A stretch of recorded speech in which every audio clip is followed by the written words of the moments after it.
बिस्मिल्लाहिर्रहमानिर्रहीम। अस्सलाम वालेकुम नाज़रीन, मैं हूं साकिब बशीर। इस वक्त इस्लामाबाद के जुडिशल कम्प्लेक्स में मैं मौजूद हूं और यहाँ पे ऑफिशियल सीक्रेट एक्ट की खुसूसी अदालत जो है वो कायम है। मेरे अकब में आप देख सकते हैं जहाँ मुल्क भर में ऑफिशियल सीक्रेट एक्ट के तहत अगर कोई भी मुकदमा दर्ज होगा तो इस ऑफिशियल सीक्रेट एक्ट की खुसूसी अदालत में आएगा, जिसके जज आजकल इंसदादे दहशत गर्दी अदालत नंबर 1 के जज हैं अबुल हसनात मोहम्मद जुल्करनैन। तो वो उन केसेस की समाअत कर रहे हैं। हमने बात करनी है शाह महमूद कुरैशी। उन्होंने अहम चीज़ें रिकॉर्ड पे लाई हैं। साइफर जो है वो किसके पास है, इसके अलावा उनके खिलाफ मुकदमा दर्ज कराने के पीछे कौन है, हक़ाइक़ क्या हैं। इसके अलावा हम बात करेंगे कि जो एडवोकेट ईमान मज़ारी हैं और अली वज़ीर हैं, साबिक MNA हैं, उनकी जो ज़मानतों की दरख्वास्तें यहाँ पे लगी हुई थी उन पर समाअत क्यों नहीं हो सकी और आइंदा अब उस केस में क्या हो सकता है और क्या मामला जो है वो होगा। इसके अलावा इमरान खान चेयरमैन PTI जो अटक जेल में इस वक्त जो है वो कैद काट रहे हैं और उनकी ज़मानत की दरख्वास्तें पीर के लिए मुकर्रर हैं इस्लामाबाद हाई कोर्ट में, तो उनकी साइफर केस में पोजीशन क्या है अभी तक जो है वो रिकॉर्ड पे। तो सबसे पहले शाह महमूद कुरैशी की बात कर लेते हैं। शाह महमूद कुरैशी रिकॉर्ड पे चीज़ एक लाए हैं, 2-3 इंपॉर्टेंट चीज़ें। सबसे पहले तो उन्होंने जो मुकदमा उनके खिलाफ दर्ज हुआ है ऑफिशियल सीक्रेट एक्ट के तहत, वो ये कहते हैं कि ये मुकदमा जो फेडरल गवर्नमेंट है उसने सियासी पॉइंट सिक्योरिंग के लिए और सियासी इंतकाम का निशाना बनाने के लिए बदनीति की बुनियाद पर उनके खिलाफ जो है वो दर्ज किया है और उनके खिलाफ जो कार्रवाई है वो सियासी नोयत की कार्रवाई हो रही है, फैक्ट्स कुछ नहीं है। इसके अलावा शाह महमूद कुरैशी ने यह भी कहा है कि जो साइफर है उसके एग्जैक्टली साइफर, क्योंकि साइफर के हवाले से बहुत ज़्यादा बहस भी हो रही है और साइफर का केस भी चल रहा है और इस केस पे भी बहुत ज़्यादा नज़रें हैं कि साइफर जो है वो एक ऑफिशियल सीक्रेट एक्ट के तहत मुकदमा चल रहा है कि वो एक ऑफिशियल डॉक्यूमेंट है जो आप किसी के साथ जो है वो शेयर नहीं कर सकते। तो उसके तहत मुकदमे में जो शाह महमूद कुरैशी हैं 3 दफ़ा उनका रिमांड भी हो चुका है।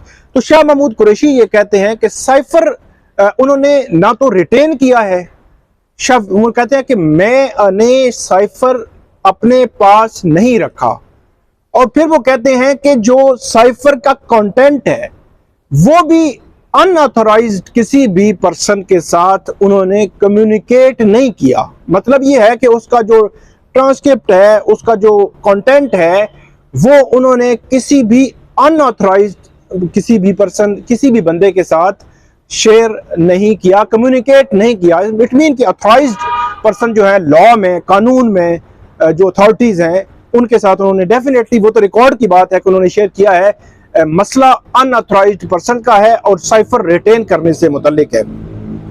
इसके अलावा शाह महमूद कुरैशी ये भी कहते हैं कि जो साइफर के हवाले से जो FIR है उस FIR के मतन के मुताबिक साइफर उनके पास नहीं है। मतलब FIR में एलिज ही नहीं किया गया कि साइफर की कॉपी शाह महमूद कुरैशी के पास है। तो वो ये कहते हैं कि जज ने इस बात को भी नहीं देखा। तो जज ने एक तो 20 अगस्त को उनका रिमांड दिया, संडे वाले दिन उनको जो सैटरडे को गिरफ्तार किया गया था। उसके बाद वो कहते हैं कि फिर मंडे को फिर रिमांड हुआ मेरा 4 रोज़ का, फिर 25 अगस्त कल 3 रोज़ का रिमांड हुआ। तो 20 अगस्त, 21 अगस्त और 25 अगस्त जो रिमांड ऑफिशियल सीक्रेट एक्ट की अदालत ने दिए हैं, इन तीनों रिमांड्स जो जिस्मानी रिमांड है इनको इस्लामाबाद हाई कोर्ट में चैलेंज कर दिया है शाह महमूद कुरैशी ने। और शाह महमूद कुरैशी ने यह कहा है कि Islamabad high court official secret act की खुसूसी अदालत के इन तीनों ऑर्डर्स को कलअदम करार देकर उनको जुडिशियल रिमांड पर जेल भेज दे, क्योंकि जब जैसे ही शाह महमूद कुरैशी जिस लम्हे जुडिशियल होंगे, मतलब जेल जाएंगे, तो उसी लम्हे वो एलिजिबल हो जाएंगे बेल फाइल करने के हवाले से कि वो जमानत दायर कर सकेंगे। उसके बाद उनकी जमानत दायर होनी है ऑफिशियल सीक्रेट एक्ट की अदालत में। वो जमानत मिलती है या नहीं मिलती ये एक अलग बहस है, लेकिन यह है कि उनको जमानत की एलिजिबिलिटी आ जाएगी। जब तक उनका फिजिकल रिमांड चल रहा है तब तक वो एलिजिबल नहीं है जमानत फाइल करने के। तो ये शाह महमूद कुरैशी कुछ फैक्ट रिकॉर्ड पे लाए हैं। और एक आखिरी बात उन्होंने ये की है कि साइफर जो है एक एडमिटेड फैक्ट है कि साइफर इस वक्त वजारत खारजा के पास मौजूद है और वजारत खारजा इसका इजहार भी कर चुकी है। तो ये फैक्ट जो है कुछ शाह महमूद कुरैशी जो है वो रिकॉर्ड पे लाए हैं और अपने केस को बिल्ड करने की कोशिश की है। इमरान खान इस साइफर केस में इमरान खान की गिरफ्तारी FIA जो है वो डाल चुकी है।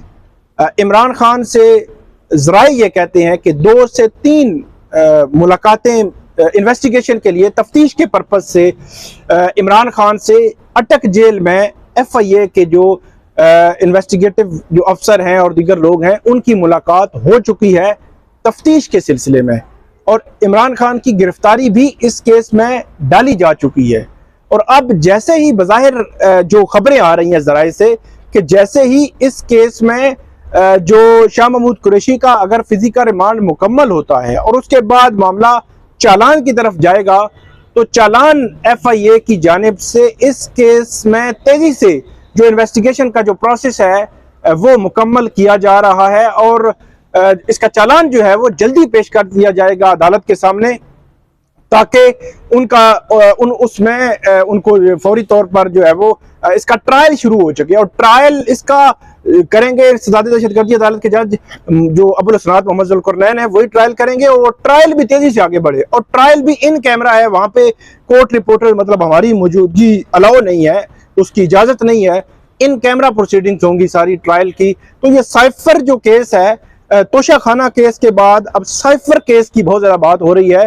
तो साइफर केस से मुताल्लिक शाह महमूद कुरैशी के इंकशाफात या कुछ चीजें और इमरान खान का इस केस में स्टेटस क्या है और वो स्टेटस यही है कि वो गिरफ्तार हैं। इट मीन कि अगर तोशा खाना केस में उनकी रिहाई होती है इसके बावजूद उनको इस केस में जेल में रखा जा सकता है, FIA जो है वो रख सकती है। इसके अलावा ईमान मज़ारी एडवोकेट ईमान मज़ारी और जो साबिक MNA हैं और PTM के रहनुमा हैं अली वजीर, उनकी दरख्वास्त जमानत पर समाअत थी अबुल हसनात मोहम्मद ज़ुल्करनैन ATC के जज हैं उनकी अदालत में। तो वो आज अचानक जो है वो छुट्टी पे चले गए। अगर वो मौजूद ना हो, एक्चुअल जज मौजूद ना हो तो फिर ड्यूटी जज होता है और ड्यूटी जज हैं एहतसाब अदालत के जज मोहम्मद बशीर। तो वो जज साहब ऑलरेडी छुट्टी पे हैं। तो फिर उसके बाद जो एडमिनिस्ट्रेटिव जज है यहाँ पे वो हैं राजा जवाद अब्बास यहाँ पे जज हैं। तो फिर मामला उनके पास गया तो उन्होंने कहा कि जो शॉर्टेस्ट पॉसिबल तो तारीख है वो उन्होंने कहा मैं डाल सकता हूं क्योंकि जज तो है नहीं, फिर ड्यूटी जज भी नहीं है। तो उन्होंने पीर की तारीख डाली है और अब एडवोकेट ईमान मज़ारी और अली वजीर की दरख्वास्त जमानत पर समाअत पीर के रोज़ होगी। वो इस वक्त अडियाला जेल में है। पीर के रोज़ ये डिटरमिन होगा कि एडवोकेट ईमान मज़ारी और अली वजीर की जमानत होनी है या नहीं होनी। ये दहशतगर्दी के दफात के तहत ये मुकदमा दर्ज है और उसमें बगावत की दफात भी लगाई गई है। PTM का जो तरनाउल का जलसा था उसके तनाजुर में ये सारा कुछ हुआ था। तो ये थी अपडेट आज यहाँ जुडिशल कम्प्लेक्स से। आइंदा भी हम आपको अपडेट करते रहेंगे। आप हमें फीडबैक जरूर दीजिएगा। अल्लाह हाफिज़।